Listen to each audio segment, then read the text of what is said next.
It's weird, but the first words I thought about after watching Iron Lung was empathy.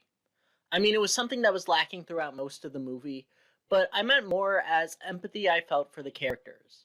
Which is weird because he was a mass murderer. I mean, if you wanted to see Mark survive at the end of Iron Lung, hit that subscribe button. But the TLDR, Iron Lung has done wonders in theaters, grossing over 21.7 million worldwide after its first weekend.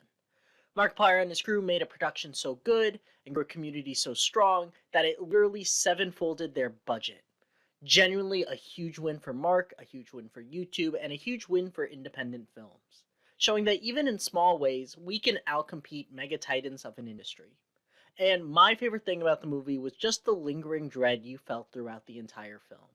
Obvious spoiler warning, so please watch Iron Lung first if you can. This video will be here for when you return. I'll try to keep spoilers to a minimum, but this is going to be a video essay on the characters and lore, both of the movie and a bit of the games. But anyways, back to the video. Yeah, this entire movie, there was just lingering dread. Primarily over the faith of the primary protagonist, Simon. A convicted brother of Eden who bargained for his freedom, searching for something that the opposing Coalition of Iron desperately wanted to retrieve. Brother of Eden, Coalition of Iron, what could these words mean? Well, for this video, they aren't that important, outside of the fact that both factions were fighting over resources, which ultimately led to the event that got our beloved Simon stranded at the bottom of an ocean of blood. The destruction of Filament Station. In the games, it's elaborated that Filament Station was the fourth largest station found by the Coalition of Iron. And though it's never fully stated, it is very clear that Simon was accused of causing the event. But all of this lore takes a backseat, because it really doesn't matter for most of the film. Like, it does matter on a macro scale because it's the reason Simon finds himself in this situation, working as a dog of the COI. But the story settings and messages focus a lot more on the microcosm of the setting. Simon, played beautifully by Mark, is a man fighting for his life, repeatedly being denied the promises that the COI made to him, and ultimately having to grapple with the hopes of surviving, and the unyielding reminder that the whole universe seems to want to watch him perish.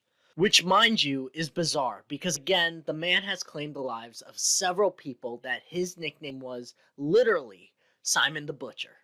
And I can already hear the comments mentioning that Simon was tricked into taking the fall for Filament Station, and that Simon throughout the movie never wanted to cause such havoc and destruction. Still, put those comments down below, it helps the video out a ton, and I'll do my best to respond to as many of you as I can, but throughout the movie, in the more abstract and surreal moments of Simon's hallucinations, his brothers who heckled him about not destroying Filament Station were already calling him Simon the Butcher. That how, before the incident, Simon already claimed several lives. This creates this weird situation where Simon's a bit of an unreliable narrator. Is he really sorry? Did he really intend to cause the destruction of Filament Station? Did he intend for the lives of those people to be lost? Yet, why do I still feel such empathy for Simon's character if he's more malicious than we thought? Is it because of the god tier acting? The ability to imagine how I'd feel if I was stuck in Simon's shoes? Could it be that Simon was played by Markiplier? I mean, it could just have been that Simon was played by Markiplier. I mean, it's probably that. But I don't know if anyone else had that same feeling, of empathy. I really wanted to talk about it. I don't know. I think that's why I came back to the word empathy. Empathy is allegedly this core trait that we have that encourages positive social behavior because we could sense the situations of others, acknowledge how we feel at the time, and feel this sense of sympathy or want to help or stand by them. But could I empathize with a real-life Simon the Butcher? Should I empathize with a real-life Simon the Butcher? I don't really know the answer. It feels obvious not to want to justify sympathizing over a monster, but can you also invest yourself into their situations and hope that had they have been given a different path or chance to rehabilitate, this person could be better? It doesn't correct their wrongs, but could this person be redeemed? And that's a question areas like religion, law, and other aspects of life have been holding debates over for probably all of human existence. And I don't really think I have an answer one way or another.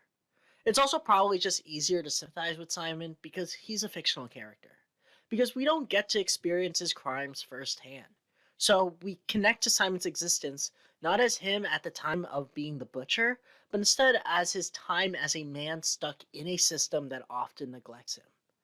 And maybe that's a realistic human experience given the way the world is now, where in many ways it could feel like the burden of the different pressures of life weighing you down in a macro way that you can control. So maybe there's sympathy for Simon in that regard. I'm sorry if it feels like a cop out not to have a more concrete answer to these questions, but I really wanted to vocalize my thoughts on the matter. And I really think it's amazing Mark could make a movie that has me grapple with such grounded and fundamental questions to the human experience. So, yeah, that's all the time I have for you all. If you've stuck around till the end, please consider subscribing, and I'll see you all next time.